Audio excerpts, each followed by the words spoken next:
Hello dear student. आज का हमारा टॉपिक है मानव नेत्र। जो ह्यूमंस की आई होती है, जो हमारी आई होती है, उसके बारे में आज हम पढ़ेंगे और उसका डायग्राम देखेंगे। जैसे कि आप इसको डायग्राम में देख रहे होंगे। इसको मैं आपको बना के ही दिखा देती हूँ।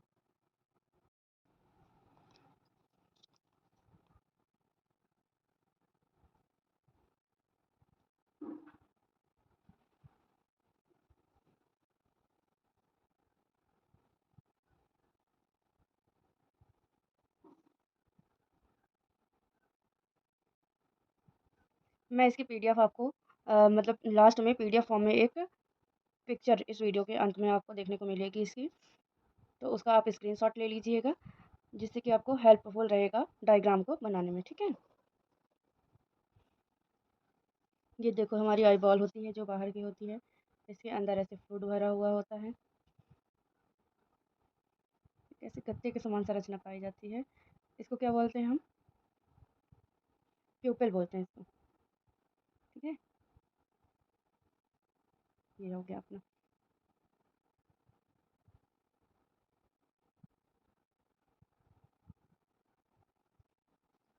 ऐसे डायग्राम बना लेते हैं अपन, फिर डायग्राम बना के अपन इसको लेबलिंग करेंगे तो अपन को सब कुछ समझ में आ जाएगा।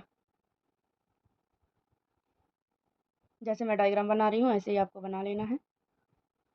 बहुत इजी डायग्राम है ये, आप लोग बहुत आसानी से बन जाएगा।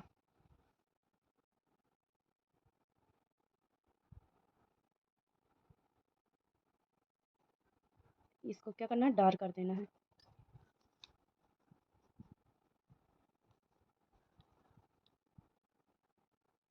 इसको ऐसे डार्क कर देंगे।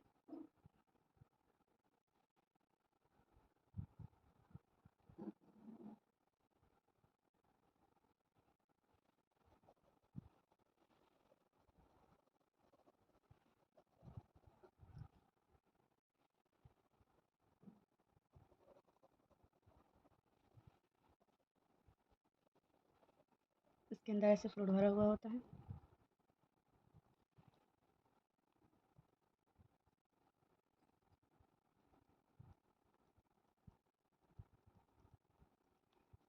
ये हमारा डायग्राम हो गया कंप्लीट।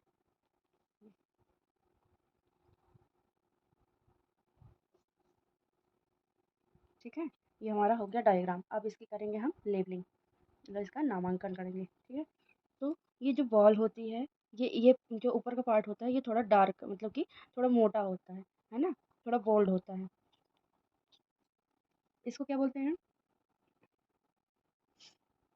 इसके अंदर वाले पार्ट को बोलते हैं कॉर्निया।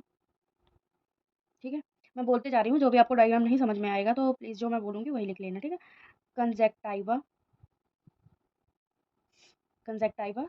ठीक है, फिर इसके अंदर जो फ्लूइड भरा होता है उसको बोलते हैं एक्वस चैम्बर, एक्वस चैम्बर।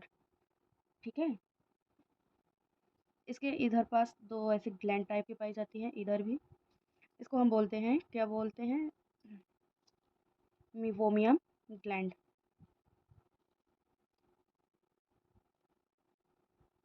ये होती है सीलियरी बॉडी, सीलियरी बॉडी, या लिगामेंट भी बोल सकते हैं अपन इसको।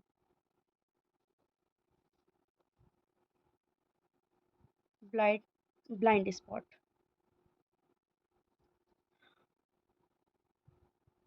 Optic nerve, optic nerve, yellow spot. अभी इसकी अपन थ्योरी भी समझ लेंगे। ठीक है, ये होती है रेटिना। ये जो भाग होता है उसको बोलते हैं कोरोइड। और इसके ऊपर वाला पार्ट क्या कहलाता है?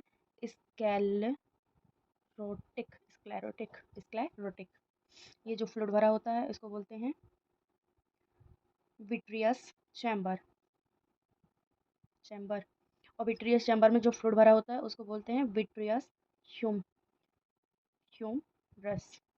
ठीक है, ये होता है आइरेज होती है, जिसके द्वारा हम जब ये फैलती है और सिकुड़ती है तभी हमको दिखाई देता है। ये लेंस है। अच्छा, आप लोग ये बताना, जो हमारी आई होती है उसमें कौन से लेंस का यूज़ होता है? प्लीज़ कमेंट बॉक्स में कमेंट करिएगा, जिसको भी मालूम हो प्लीज़ कमेंट बॉक्स में बताइएगा कि लेंस कौन सा यूज़ होता है हमारी आई में। ये होती है आईलिड, और इसके अंदर जो ऐसी संरचना बनी होती है उसको बोलते हैं आईलेस। आईलेस। ये जो बीच का भाग होता है इसको बोलते हैं प्यूपिल। प्यूपिल। बस ये हमारा है आई का स्ट्रक्चर, आई का डायग्राम। बहुत अच्छा तो नहीं बना, बट ठीक है, समझने लायक है आपको। मानव नेत्र की संरचना देख लेते हैं। ये 12th में बहुत बार पूछा गया है, ठीक है, तो प्लीज़ अच्छे से समझिएगा और अच्छे से लिखिएगा भी पेपर में। बहुत इजी है, कोई टफ नहीं है, आराम से याद हो जाएगा आप लोगों को। ओके, तो प्रकाश या दृष्टि उद्दीपन को ग्रहण करने वाले अंग को दृश्येंद्रिय या प्रकाशग्राही अंग या आँख कहते हैं। आँख को अपनी क्या बोलते हैं? प्रकाशग्राही अंग भी बोलते हैं, ठीक है। तो आँख होती है, मनुष्य में आँख एक जोड़ी पाई जाती है, मतलब 2 आँखें पाई जाती हैं, है ना? तो प्रत्येक आँख एक गोलाकार रचना है जिसे आईबॉल या नेत्र गोलक कहते हैं। यह खोपड़ी के एक गड्ढे आई ऑर्बिट, आई का वो ऑर्बिट होता है जिसमें हमारी आँख धंसी रहती है, तो नेत्र कोटर में सुरक्षित रहती है।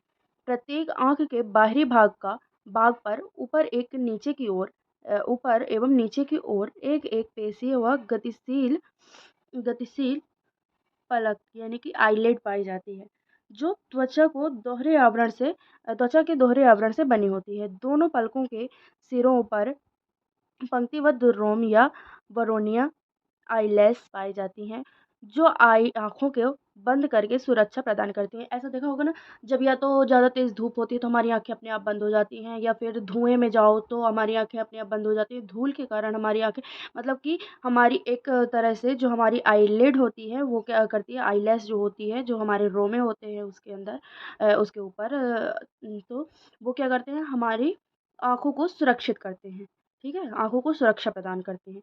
अब देखो, नेत्र गोलक एक प्रकार के द्रव से भरी गोलाकार संरचना है जिसका अगला अगला 1/5 भाग, मतलब कि 1/5 भाग आगे की ओर उभरा तथा पारदर्शी होता है।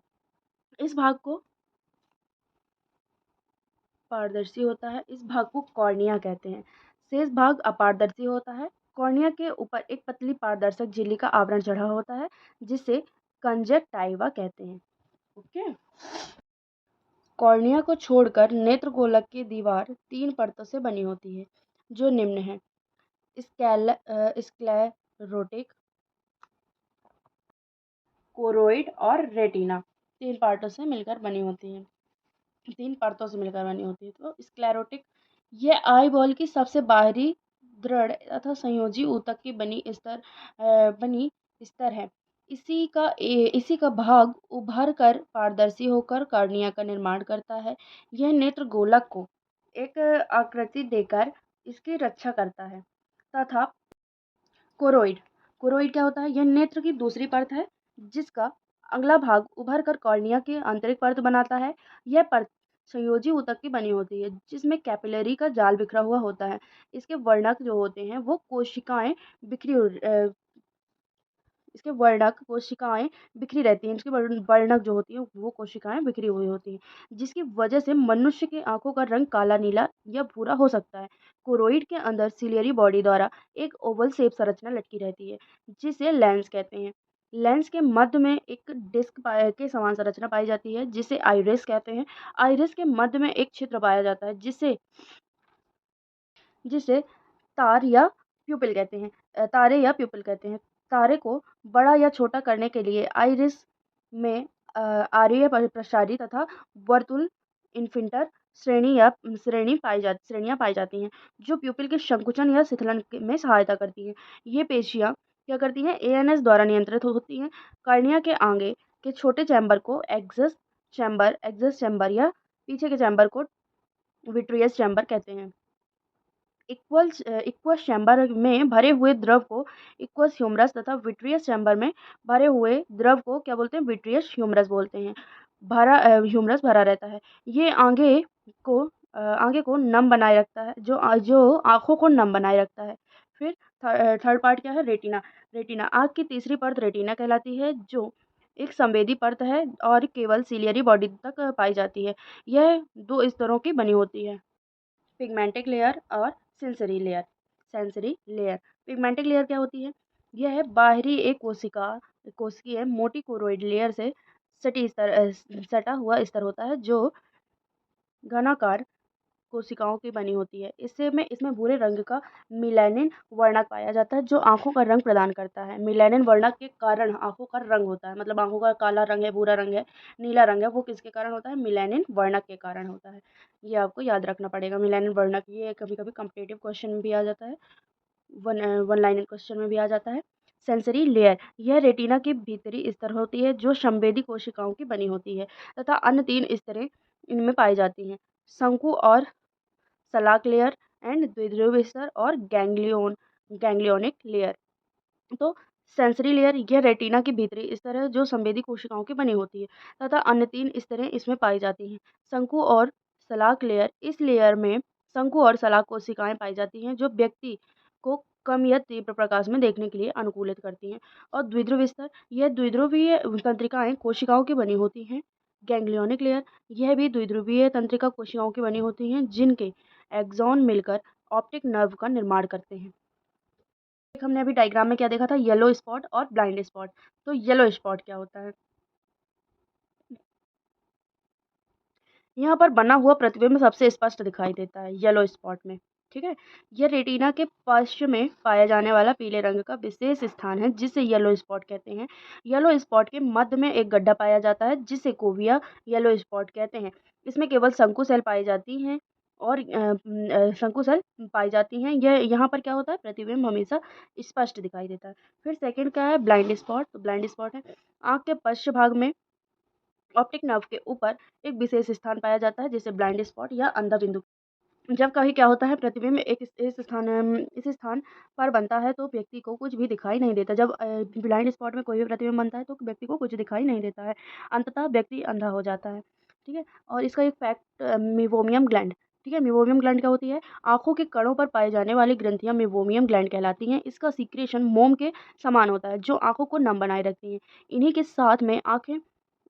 साथ में आँखों के कणों को पर लैक्राइमल ग्लैंड पाई जाती है जो आँसुओं का सिक्रेशन करती है। आँसुओं का सिक्रेशन किसके द्वारा होता है? लैक्राइमल ग्लैंड के द्वारा होता है, लैक्राइमल। तो ये भी एक इम्पॉर्टेंट फैक्ट है, जो इम्पॉर्टेंट चीज़ें हैं उनको तो याद रखना ही रखना है। और आँसुओं में जीवाणुनाशक लाइसोजाइम नामक एंजाइम भी पाया जाता है। ठीक है, okay, thank you. Please comment करिए जो भी आपको टॉपिक चाहिए।